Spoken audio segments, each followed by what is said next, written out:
العليم من الشيطان اللعين الرجيم. بسم الله الرحمن الرحيم. الحمد لله الذي إليه مصائر الخلق وعواقب الأمر. نحمده على عظيم إحسانه ونير برهانه ونوامي فضله وامتنانه،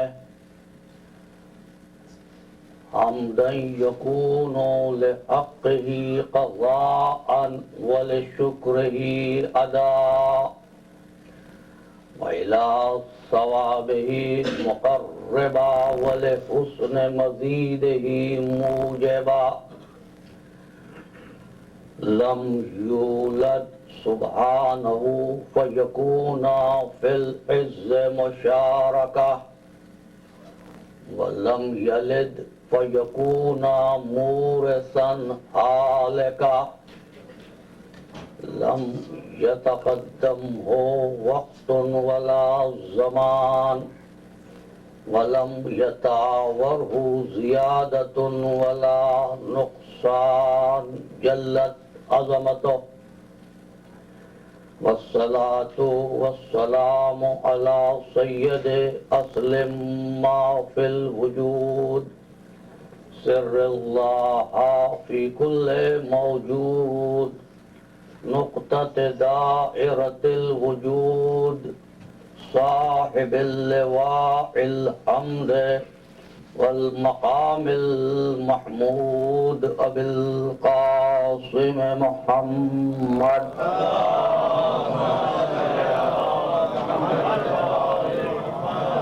وأهل بيته الطيبين الطاهرين المعصومين المظلومين، الذين أذهب الله عنهم الرجس وطهرهم تطهيرا.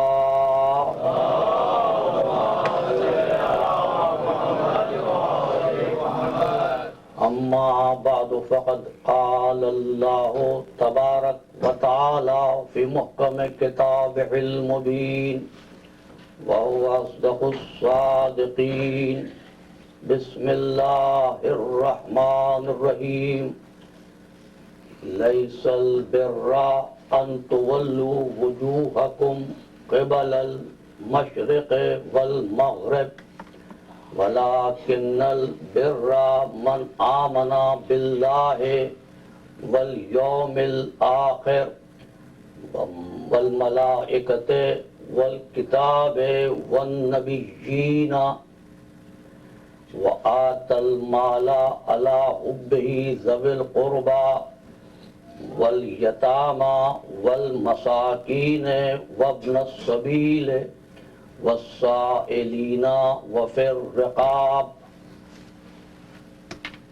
وأقام الصلاة وآتى الزكاة والموفون بعهدهم إذا عاهدوا، والصابرين في البأساء والضراء وحين البأس، أولئك الذين صدقوا وأولئك هم المتقون. صلوات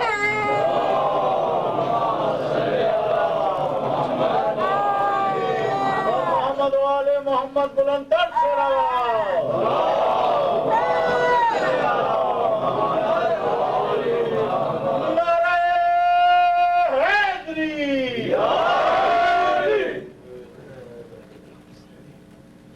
اس عزاخانے میں دوسری مجلس اور ہماری گفتگو کی پہلی صحبت ہے. ہم کو نہیں بھولنا چاہیے ان حضرات و احباب کو، ان مومنین و مومنات کو جو گزشتہ برس تک فریضہ عزاداری میں ہمارے ساتھ تھے اور 1429 ہجری کے آغاز تک اجل کے ظالم ہاتھوں نے ان کو ہم سے جدا کر دیا۔ ایک برادر مومن کی عزیزہ پچھلے دنوں 2 روز قبل کراچی میں وفات پا گئی۔ آپ سے گزارش کروں گا کہ ایک مرتبہ سورہ فاتحہ اور 3 مرتبہ سورہ توحید پڑھ کر مومنہ مرحومہ سیدہ آل فاطمہ بنت مرحوم سید عطا حسنین اور جملہ مومنین و مومنات کی ارواح کو ایصال ثواب کر دیجیے۔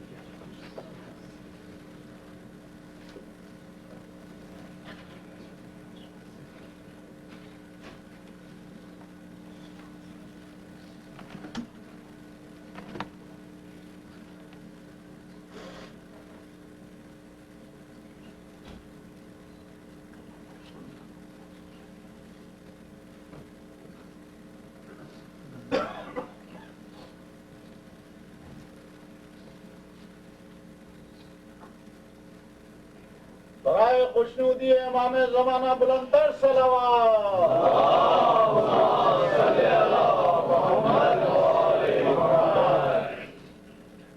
عزیزان محترم،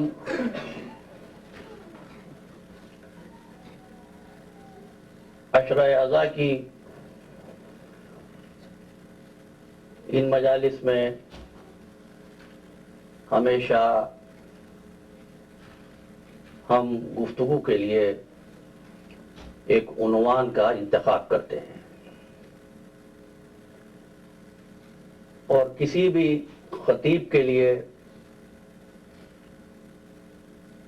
خطابت سے زیادہ اہم اور مشکل کام عنوان کا انتخاب ہوتا ہے۔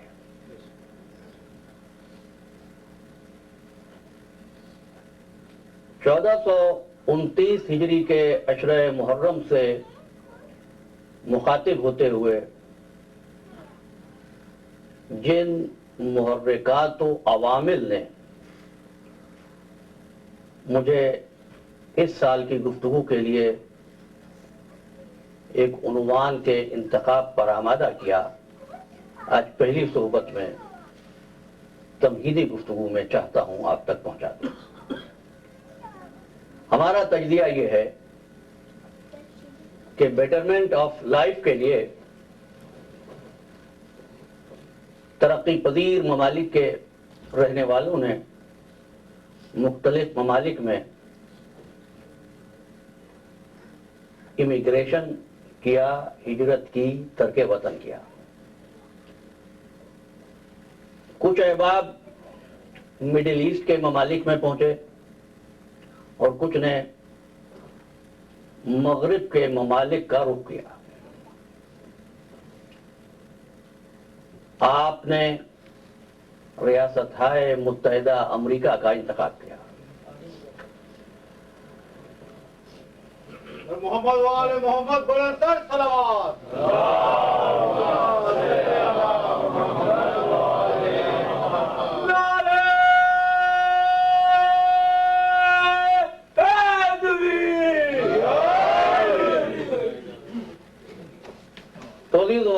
کچھ احباب مشرق وسطیٰ کے ممالک میں پہنچے اور کچھ مغربی ممالک میں۔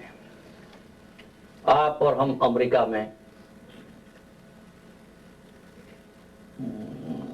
مشرق وسطیٰ کے ممالک میں جانے والوں میں اور امریکہ کی طرف ترک وطن کر کے آنے والوں میں فرق یہ ہے کہ مڈل ایسٹرن کنٹریز میں جانے والوں کے پلان میں، منصوبے بندی میں ایک روز وطن واپس جانے کا خیال رہتا ہے، لیکن جو امریکہ میں تارکین وطن ہیں ان کے پلان میں واپسی کا کوئی ارادہ، کوئی منصوبہ، کوئی نقشہ نہیں ہوتا۔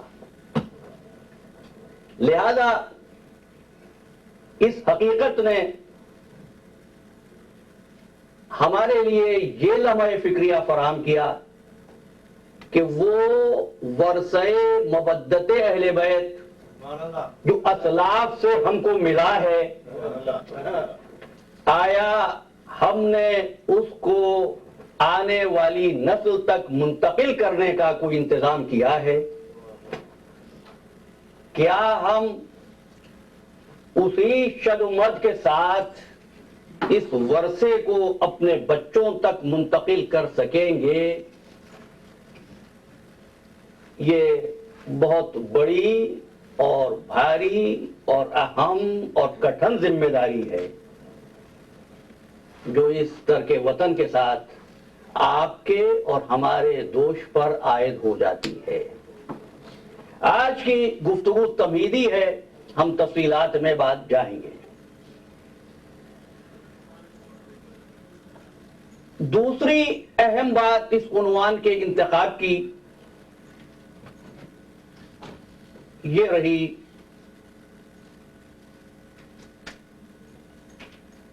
محرک قوت، یہ رہی جو حالات وطن عزیز پاکستان میں پچھلے 2 مہینوں میں پیش آئے۔ میں بنظر عمیق بڑی باقاعدگی سے پاکستانی اخبارات کا مطالعہ کرتا رہا،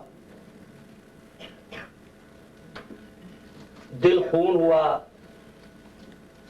نہ قلم میں انصاف رہا ہے، نہ دانشوران ملت اپنی ذمہ داریوں میں سنجیدہ ہیں، نہ ارباب اقتدار اپنی ذمہ داری سے دیانت کا فریضہ انجام دے رہے ہیں۔ خدا کی قسم میری گفتگو سیاسی نہیں ہے، میری گفتگو سیاسی نہیں ہوگی۔ میرا کنسرن تو ارباب قلم کی وہ رہنمائی کرنے والی طاقت ہے یا نوجوانوں کی سڑکوں پر آمد اور آمد کے بعد جس مظاہرے کو ہم نے میڈیا پر دیکھا وہ ہے۔ اور اس سے میں اس نتیجے پر پہنچا ہوں عزیزان محترم کہ جس چیز کا نام تربیت ہے، جس چیز کا نام تعمیر کردار ہے، جس چیز کا نام تشکیل سیرت ہے، وہ والدین کے ایجنڈے میں اب کہیں نہیں ہے۔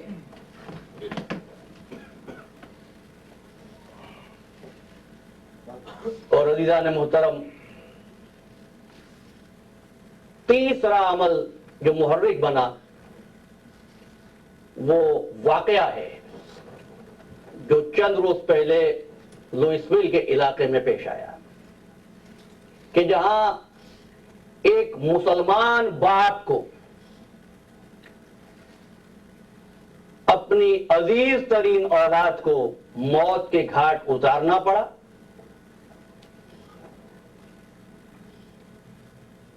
شرمناک بات یہ کہ اس کا سبب اسلامی اقدار یا اسلامی شریعت کو ٹھہرایا گیا۔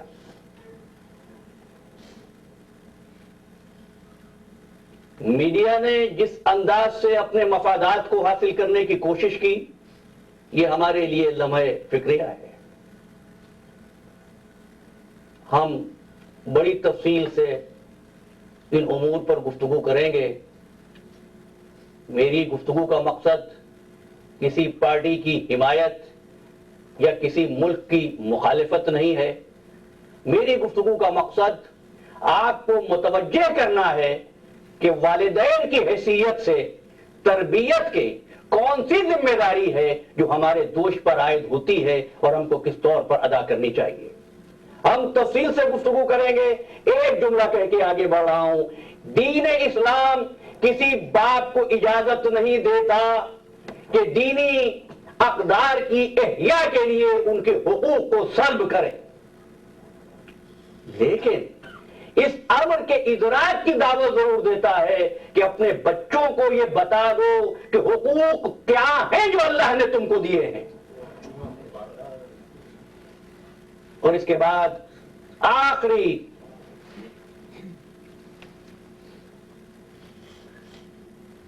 محرک عمل اور خبر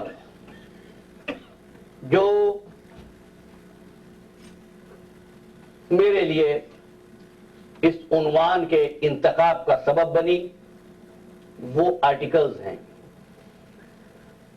جو لکھنے والے مختلف عوامل سے اپنے ویسٹڈ انٹرسٹس کے لیے لکھ رہے ہیں۔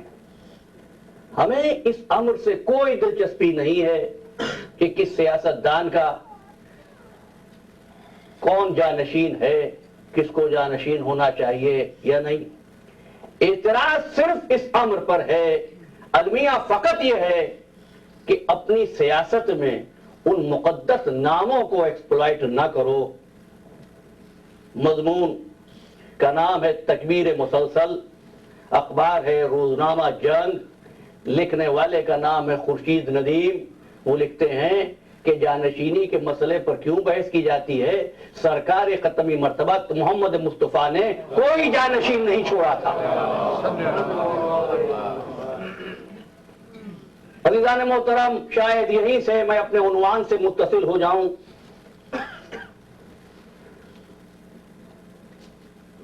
یہ فیشن بن گیا کہ دین پر عمل کیا جائے تو طرز یہ نہ ہو کہ دین کا حکم دیکھ کر ہم بدل جائیں۔ نہیں، ایسا کرو جو اچھا لگے اس کے مطابق دین کو بدل دو۔ خود بدلتے نہیں، قرآن کو بدل دیتے ہیں۔ وہ اس درجہ فقیہان حرم بے توفیق۔ میں 1429 ہجری کے آغاز محرم پر اپنی پہلی گفتگو میں اپنے نوجوانوں کے اذہان میں یہ امور اس لیے لا رہا ہوں کہ جس فرش عزا پر تم بیٹھے ہو، یہ ذکر بھی ہے، یہ تذکرہ بھی ہے، یہ تذکیر بھی ہے۔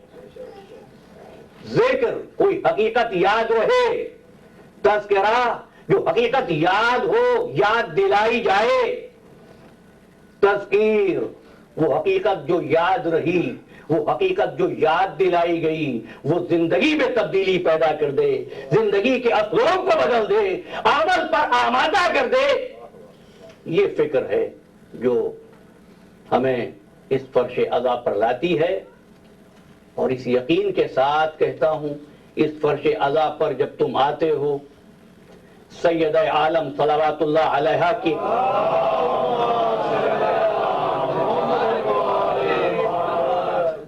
پرسہ دینے کے لیے آتے ہو تو ایک بات کو ذہن میں رکھنا۔ بیوی نے پوچھا تھا، بابا جب میرا حسین مارا جائے گا تو کیا آپ اس وقت ہوں گے؟ فرمایا نہیں۔ کیا علی ہوں گے؟ فرمایا نہیں۔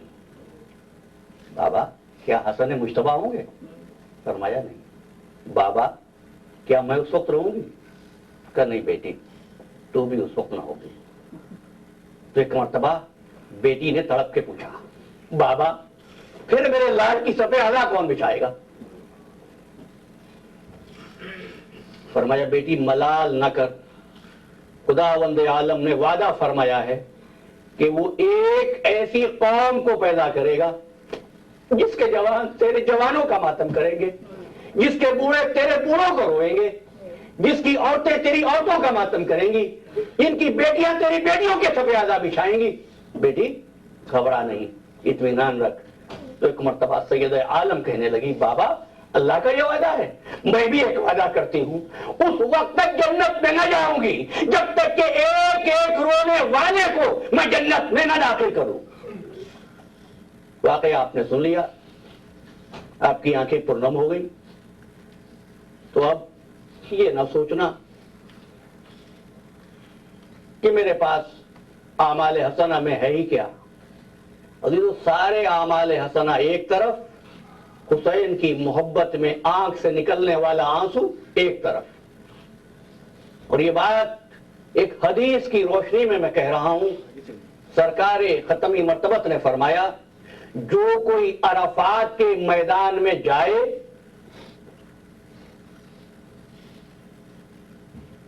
اور پھر اس کے دل میں یہ خیال آئے کہ پتہ نہیں میرا عمل قبول ہوا ہے یا نہیں، تو حضور فرماتے ہیں جس کے دل میں ایسا خیال آئے عرفات میں قیام کے بعد بھی، تو سمجھ لو کہ شیطان نے اس کو اپنی راہ پر لگا دیا ہے۔ نے غور کیا؟ اس لیے کہ اس عمل نیک کو کرنے کے بعد یہ شک لانا کہ پتہ نہیں یہ قبول ہو رہا ہے یا نہیں، تو فرمایا اپنے اعمال پہ شک نہیں کر رہا ہے۔ پروردگار نے فرمایا ہے کہ جو حج کرے گا میں اس کے تمام گناہوں کو بخش دوں گا۔ اگر حج کرنے کے بعد بھی شک رہے کہ بخشا گیا یا نہیں، تو اپنے اعمال پر شک نہیں ہے، اس کے اعلان پر شک ہے۔ اور محمد والے محمد بلندر صلوات۔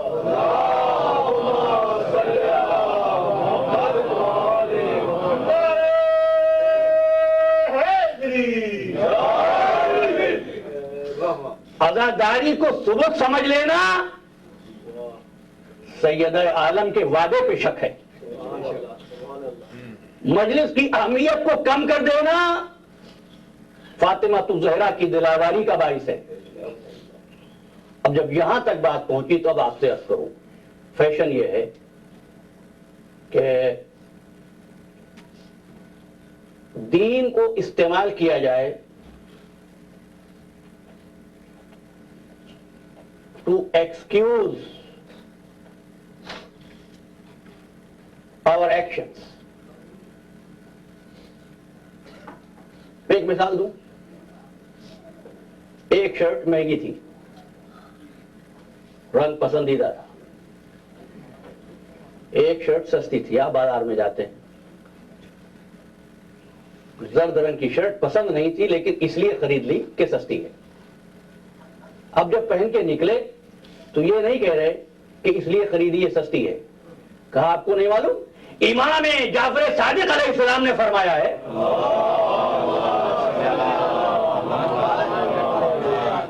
کہ زرد رنگ بہت اچھا ہوتا ہے۔ میں اور محمد والے محمد صلوات۔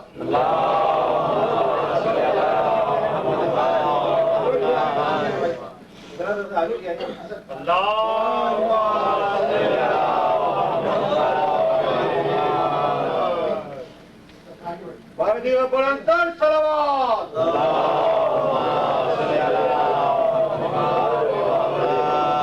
نعرہ حیدری اور محمد والے محمد بلندر صلوات۔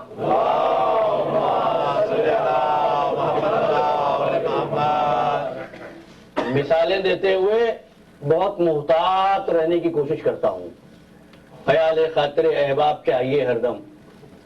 عزیزان محترم، میں بات سمجھانا چاہتا ہوں، کسی پر تنقید نہیں کرنا چاہتا، تاکہ آپ سوچتے ہوئے تشریف لے جائیں گے اور انشاءاللہ اس عشرہ اذا تک ہم کسی نہ کسی نتیجے فکر تک پہنچیں گے، جب دین اس انداز سے سیکھا جائے کہ میں دین سے اپنے عمل کو جسٹیفائی کرنے لگوں، تو کیا ہوتا ہے؟ دین تو پھر محجور ہو جاتا ہے۔ سورہ فرقان، یا رب ان قومی اتخذوا ھذا القرآن مہجورا۔ قیامت کے دن اللہ کا رسول فریاد کرے گا، پروردگار میری قوم نے تو اس قرآن کو چھوڑ دیا تھا۔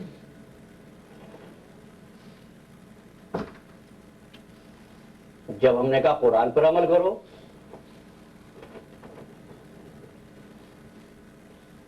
کہنے لگے قرآن تو بہت مشکل کتاب ہے۔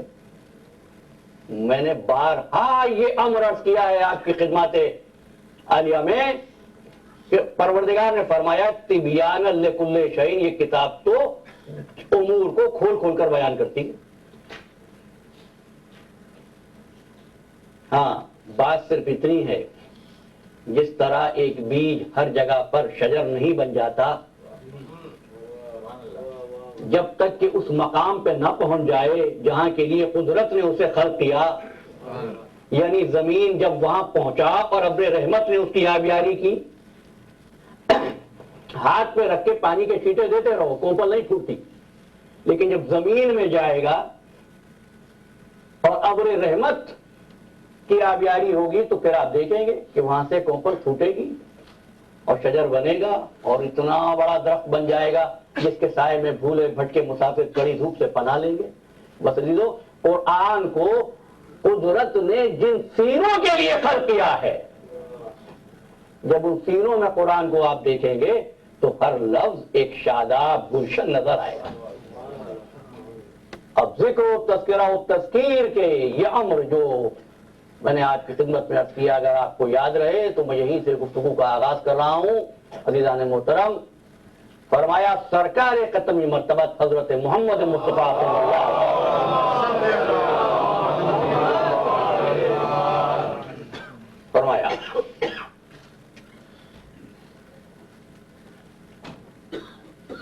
کہ تم میں سے مومن وہ ہے،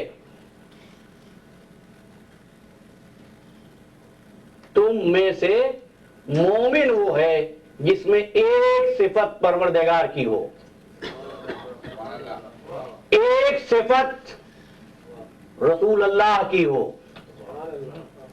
اور ایک صفت امام وقت کی ہو۔ پھر کہتا ہوں، مومن وہی ہوتا ہے جس میں ایک صفت اللہ کی ہو، ایک صفت رسول کی ہو، اور ایک صفت امام کی ہو۔ حدیث تو یہی ہے جس کو صحاح نے بھی لکھا، ایک لفظ بدل دیا۔ میں پوری امانت داری کے ساتھ جو لکھا ہے وہ آپ کی خدمت میں عرض کروں۔ انہوں نے کہا 3 صفات ہونی چاہیے، ایک اللہ کی، ایک رسول کی، اور ایک حاکم وقت کی۔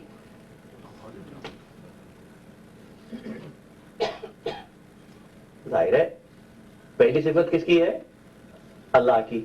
دوسری رسول کی۔ ظاہر ہے کہ جو رسول ہے وہ اللہ نہیں، جو اللہ ہے وہ رسول نہیں۔ تیسری امام کی صفت، امام رسول نہیں ہے، رسول امام نہیں ہے، یعنی تینوں الگ الگ ہے نا۔ جب آپ نے کہا اللہ، رسول اور حاکم وقت تو کیا کہہ رہے ہو؟ رسالت کو حق حکومت نہیں ہے، وہ یا حاکم کوئی اور ہوگا، رسول کوئی اور ہوگا۔ آج کی گفتگو تمہیدی ہے، ہم تفصیلات میں جائیں گے۔ 3 صفت، 3 صفات، ایک اللہ کی، ایک رسول کی، اور ایک حاکم وقت کی۔ اب پھر مکتبہ امامیہ کے نقطہ نظر سے بات کر رہا ہوں، اللہ کی، رسول کی، اولی الامر کی۔ تو مومن میں 3 ہستیوں کی صفات آ گئی نا، ایک اللہ کی، ایک رسول کی، ایک امام کی یا حاکم وقت کی۔ تو مومن بن گیا نا مظہر صفات خدا۔ مستقل حدیث ہے، مومن ہو گیا نا، اس میں اللہ کی صفت بھی ہے، رسول کی صفت بھی ہے، حاکم وقت کی صفت بھی ہے۔ مومن ہوگا جب تینوں صفات ہوں۔ 73 فرقوں نے اتفاق کیا، اللہ کی صفت بھی ہو، رسول کی صفت بھی ہو، حاکم وقت کی صفت بھی ہو، تو ایک مومن مظہر صفات پروردگار بھی ہے، مظہر صفات رسول بھی ہے۔ اگر مومن مظہر بن جائے صفات الہی، صفات رسول کا، تو شرک نہیں ہوا۔ یاد رکھنا، اگر کل ہم یہ کہیں کہ میرا مولا مظہر العجائب ہے تو شرک نہ کہنا۔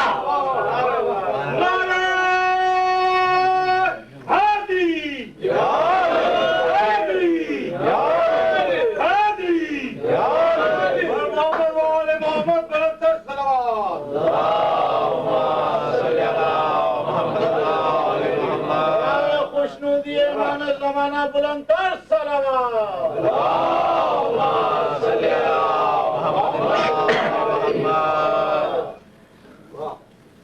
حدیث کو پھر ذہن میں رکھیے ایک مرتبہ، اور آخری دن کی گفتگو تک یہ حدیث آپ کو یاد رہے۔ اللہ کی صفت، ایک رسول کی صفت، ایک امام یا حاکم وقت کی صفت۔ کون سی صفت اللہ کی ہونی چاہیے؟ یہ بھی حضور نے فرمایا کہ تم لوگوں میں صفت ہونی چاہیے پروردگار کی ستار العیوبی کی، عیبوں کو چھپانا، عیبوں کی ستر پوشی کرنا۔ کیا فرما رہے ہیں؟ جس طرح پروردگار ستار العیوب ہے، عیبوں کو چھپاتا ہے، لوگوں کی برائیوں پر پردہ ڈالتا ہے، اے مومنو تم بھی ایک دوسرے کی برائی کو نشر نہ کرو، چھپاؤ۔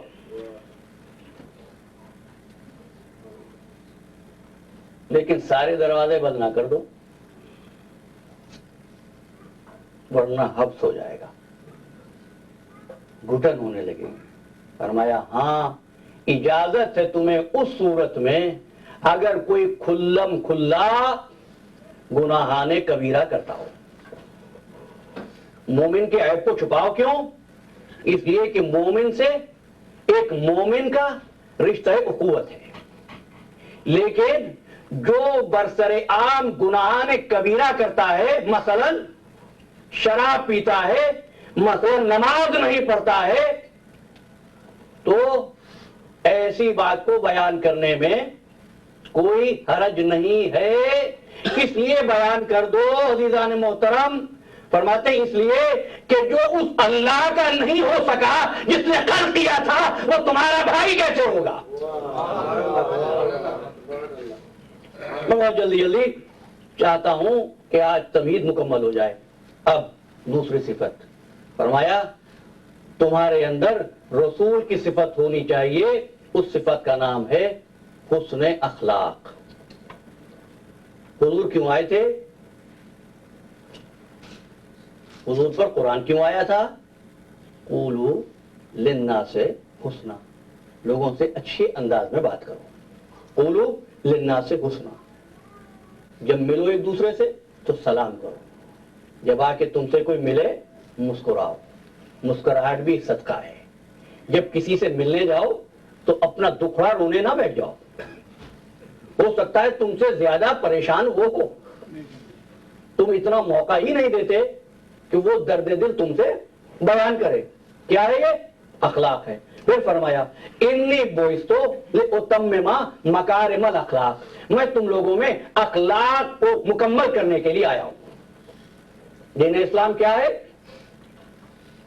مخلوق کے ساتھ اخلاق سے پیش آؤ اور شفقت کا مظاہرہ کرو، یہ دین ہے۔ مجھے میرے ایک دوست نے پوچھا صاحب دین اسلام کی جامع ترین ڈیفینیشن کیا ہو سکتی ہے؟ تو میں کون ہوں کوئی ڈیفینیشن دینے والا؟ بھائی کوئی بیان، کوئی ڈیفینیشن نہیں ہے اگر اس کے پیچھے معصوم کا بیان نہ ہو۔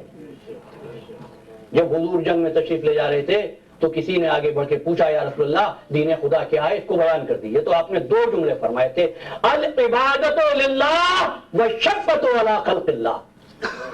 دین دو چیزوں کا نام ہے، اللہ کی عبادت کی جائے، مخلوق سے محبت کی جائے، بس یہ ہے دین۔ لیکن یہ بات ہے اخلاق کی۔ اچھا اب اخلاق کو ایک اور بات سے سمجھ لیجئے۔ دیکھیے اخلاق فقط میٹھی گفتگو کو نہیں کہتے، یہ المیہ ہے عزیزان محترم۔ میں بڑی احتیاط سے گفتگو کرنے کا عادی ہوں کہ جہاں آپ ہر مقام پر اس ملک کی زندگی میں تھینک یو کہتے چلیں، جب مولا کے گھر میں آئے تو آپ کی صفت اخلاق درجہ کمال پر ہونا چاہیے۔ اپنے گھر کی صفائی کا خیال رکھیں، امام بارگاہ میں آئیں تو ڈسپلن آپ کو دیکھ کر لوگ سیکھیں، اور آپ پر تو یہ امر لازم و واجب ہے، اس لیے کہ تیروں کی بوچھاڑ ہو رہی تھی۔ کوئی صحابی حسین ایسا نہ تھا جس کے پاس تیر کمان نہ ہو، لیکن کسی نے تیر نہیں چلایا جب تک کہ میرے مولا نے حکم نہیں دیا کہ تیر چلاؤ۔ یہ کیا ہے؟ ڈسپلن ہے، نظم و ضبط ہے۔ اب اخلاق کیا ہے اس کو ذرا سا دیکھتے چلیے۔ میٹھی باتیں کرنے کا نام اخلاق نہیں ہے۔ اخلاق نام ہے زندگی کے تمام شعبوں میں توازن قائم کرنے کا. بھئی اتنا اچھا اخلاق ہو گیا کہ ہر وقت دوستوں کے ساتھ ہوں. گھر والوں کی حقوق تلفی ہو رہی ہے. اتنی گھر والوں کا خیال آیا کہ اب کسی اور سے ملنا ہی چھوڑ دیا. اللہ کے بندوں کی حقوق تلفی ہو رہی ہے. یا دوستوں میں ہے یا بچوں میں ہے, دونوں کی حقوق تلفی ہو رہی ہے کہ کام کا, روزگار کا, جاب کا خیال ہی نہیں. اس لیے ہمارے ہاں منع ہے کہ مسجد میں محراب میں بیٹھ کر حقوق کے نعرے لگاتے رہنے کا نام اسلام نہیں ہے. کیوں؟ ایک زندگی کے شعبے کو تو اتنا روشن کر دیا اور پورے گھر میں اندھیرا ہے. سمجھ گئے؟ بھئی چراغ اگر گھر میں ایسے مقام پر رکھو کہ ہر جگہ روشنی پہنچے اور چراغ کو ایک کونے میں رکھ دو, بس یہ فرق ہے. جو ایک ڈپارٹمنٹ میں لگ گیا اس نے دوسرے کو چھوڑ دیا. اخلاق نام ہے زندگی کے ہر شعبے کو توازن کے ساتھ ذمہ داریوں کو پورا کرنے کا. اب ایک مثال دے دوں, بہت واضح ہو جائے بات, پھر آگے چلتے ہیں. عزیزان گرامی, ایک صاحب الیکشن میں کھڑے ہیں, آپ کے دوست ہیں. اب تہذیب ہماری کیا ہے آپ کو معلوم ہے؟ سچائی کا پرچار کرو, سچ کو زبان پہ نہ لاؤ.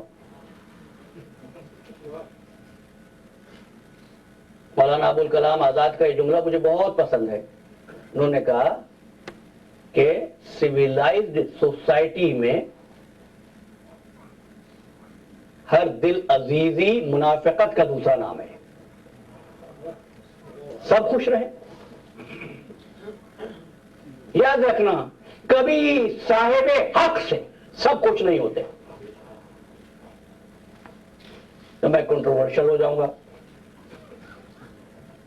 کنٹروورشل ہونا عیب نہیں ہے. کس بات پر کنٹروورشل ہو رہا ہوں؟ کس بات پر کنٹروورشل ہو؟ تو انہوں نے کہا مجھے آپ ووٹ دیں گے, میں الیکشن میں کھڑا ہوں. ہاں آپ ہی کو دیں گے, دینا نہیں ہے. دوسرے صاحب کے پاس پہنچے, آپ ووٹ دیں گے؟ انہوں نے کہا نہیں صاحب, آپ تو اس قابل نہیں ہیں کہ آپ کو ووٹ دیا جائے. اس امیدوار نے دوسرے آدمی کو بد اخلاق سمجھا, پہلے صاحب کو صاحب اخلاق کہا. یہ دنیا کی تہذیب. اسلامی تہذیب میں یہ دوسرا جس نے انکار کر دیا وہ ہے صاحب اخلاق. جس نے جھوٹا وعدہ کیا وہ ہے بد اخلاق. جب آپ نے ایک پروگرام بنایا, میں درمیان میں آؤں, مسلم صاحب میں یہ جو ہے حدیث قصہ اور سسخانی کے درمیان میں واز کرنا ہے, بڑے اخلاق سے ان سے تقاضا کروں. عزیزان محترم, میرا یہ تقاضا کرنا اخلاقی درخواست نہیں ہے, فساد کی کوشش ہے. یہ فساد ہے. ڈسپلن کو برباد کرنا فساد ہے. یہ باتیں میں نے اب تک اخلاق کی ہیں. حسن اخلاق یہ نہیں ہے. حسن اخلاق اس سے بھی ایک درجہ اوپر ہے. وہ اخلاق یہ کہ کوئی سلام کرے تم سلام کا جواب دو. حسن اخلاق یہ کہ اس امر کی تلاش میں رہو کہ دوسرا سلام کرنے میں سبقت نہ رہ جائے. یہ حسن اخلاق ہے. اخلاق یہ کہ پیاسے کو پانی پلاؤ, یہ اخلاق ہے. قاتل کو شربت پلا دیا جائے, یہ حسن اخلاق ہے.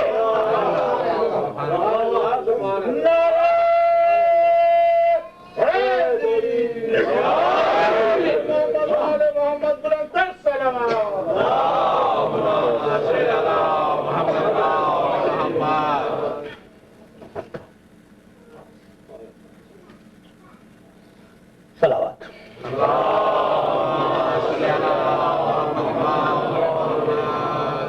گھڑی بہت تیزی سے آگے جا رہی ہے. انشاءاللہ آج ہمیں ممبر پر آتے ہوئے تقریباً 8 منٹ کی تاخیر ہوئی تھی. کل سے 9:15 بجے ہم کوشش کریں گے حاضر ہو جائیں اور وقت پر ہی گفتگو کا اختتام ہو سکے. عزیزان محترم, اخلاق کسی کو سلام کرنا۔ حسن اخلاق جو شاعر اسلامی کی توہین کر رہا ہے، بالکل واقعہ بیان نہیں کروں گا، پڑھا لکھا مجمع ہے، اگر وہ سلام کے لیے آئے تو منہ پھیر لیا جائے، یہ حسن اخلاق ہے۔ اور کوئی ان کی ترویج کرنے والی، پیش کرنے والی عام شخصیت نہیں ہے، فاطمہ زہرا سلام اللہ علیہا کی ذات ہے۔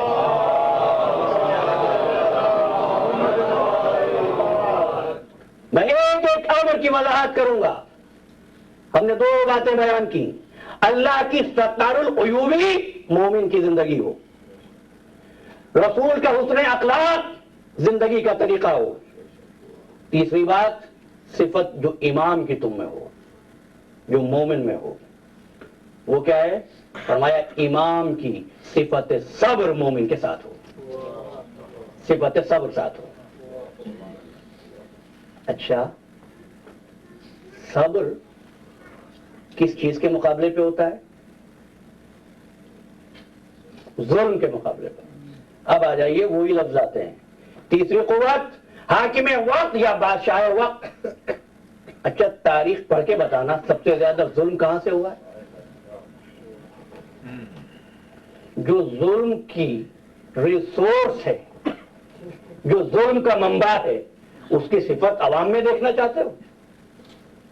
نہیں، امام کی صفت صبر یہ ہو کہ اس کی شجاعت اطاعت رسول کے سامنے ہاتھ باندھ کر اس طرح کھڑی ہو کہ وہ جس کی تلوار شام ہونے سے پہلے پہلے 900 کا لشکر صاف کر دیتی ہو، اس کے گلے میں رسی ڈال دی جائے اور وہ خاموش ہو۔ جو آہنی باب خیبر کو ہاتھوں پر اٹھا لے، اس کے دروازے پر لکڑیاں جمع کر دی جائیں اور وہ خاموش ہو۔ یہ کیا ہے؟ صفت صبر ہے، صفت صبر ہے، یہ صفت صبر ہے۔ مجبور ہو کر چپ رہ جانے کو صبر نہیں کہتے۔ پانی نہ ہو، پانی نہیں پیا، یہ صبر نہیں ہے۔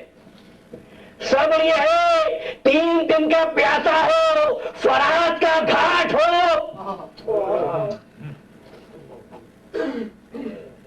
لیکن پانی حلق تک نہ پہنچے، یہ صبر ہے۔ لوگوں نے صبر کے غلط معنی لیے ہیں۔ صبر خاموش رہنے کا نام بھی نہیں ہے۔ صبر ہے کیا؟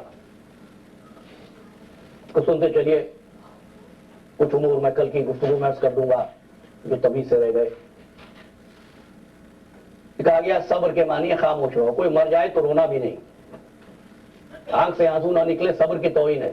قرآن نے کہا وَبَشَّرِ الصَّابِرِينَ الَّذِينَ إِذَا أَصَابَتْهُمْ مُصِيبَةٌ قَالُوا إِنَّا لِلَّهِ وَإِنَّا إِلَيْهِ راجعون۔ خوشخبری دو ان صبر کرنے والوں کو، جب مصیبت نازل ہوتی ہے خاموش نہیں رہتے، کہتے ہیں إِنَّا لِلَّهِ وَإِنَّا إِلَيْهِ راجعون۔ صبر اختیار کے ساتھ، یہی وہ چیز ہے جو اسوہ امام سے ہم کو سیکھنا ہے۔ اب سنو گے، میرا 7واں امام ہے موسیٰ کاظم علیہ السلام۔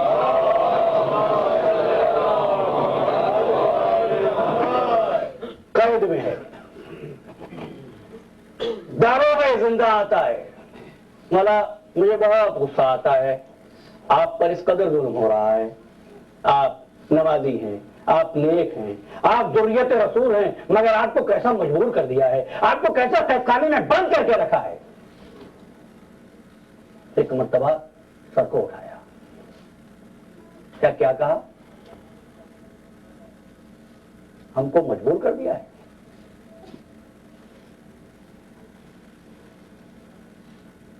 اب اللہ سنو گے، امام فرمانے لگے اگر ہمارا فرض منصبی، میرے عنوان کی بنیاد قائم ہو رہی ہے، اگر ہمارا فرض منصبی ہم کو قید پر آمادہ نہ کرے تو کسی میں طاقت نہیں ہے ہم کو ہتھیلیاں پہنا سکے۔ سن داروغہ زندہ، آج شام کو نماز عشاء کے بعد مدینے جاؤں گا، اب داروغہ زندہ حیران ہے، پریشان ہے کہ مولا نے کیا کہہ دیا۔ رات ہو گئی، ایک مرتبہ زنجیروں کی جھنکار سنی، نکلا، قید خانے کی طرف آیا تو کیا دیکھا کہ امام علیہ السلام کھڑے ہیں۔ ایک مرتبہ اپنی نگاہوں سے زنجیروں کی طرف دیکھا، ہتکڑیوں کی طرف دیکھا کہ ہتکڑیاں ہاتھ سے علیحدہ ہو گئی۔ اب حیرانی سے دیکھ رہا ہے، اتنے میں اس دروازے کی طرف بڑھے ہوا کفر پڑا تھا، کفر دروازے کا ساتھ چھوڑ دیا، مولا روانہ ہو گئے۔ اس کے بعد اس کی نظروں سے غائب ہو گئے، پریشان ہے۔ اعجاز کا یقین تو ہو گیا، لیکن پریشانی یہ ہے کہ مولا مدینے تشریف لے گئے ہیں، اب میرا کیا ہوگا؟ رات بھر نیند نہیں آئی۔ جب نماز صبح کا وقت ہوا، ایک مرتبہ پردہ سماج سے آواز ٹکرائی، صبحہم قدوسہم۔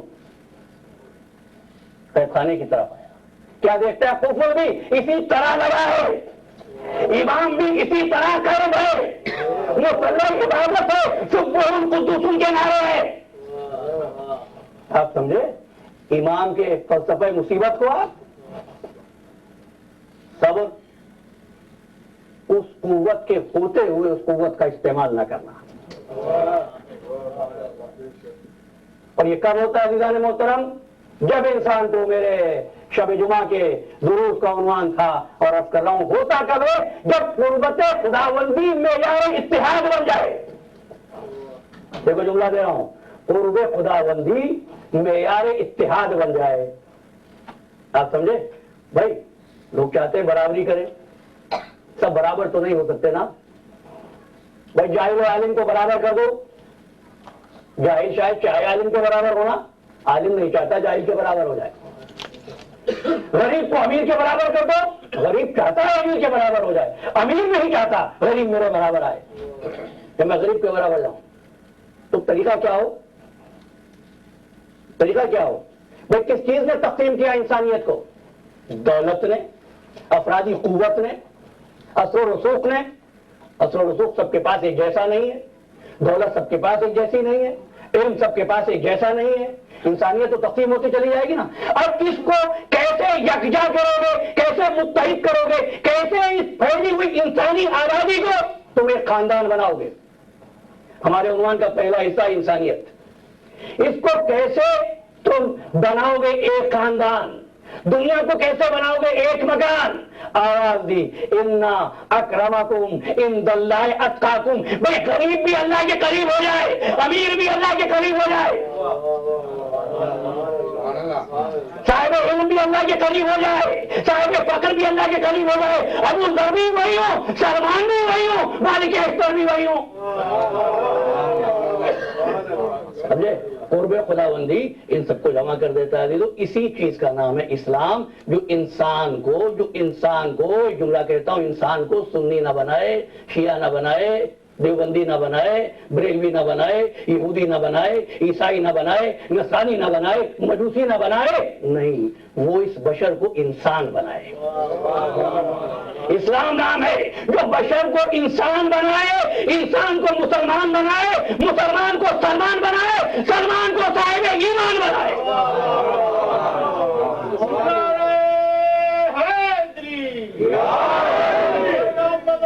محمد بلند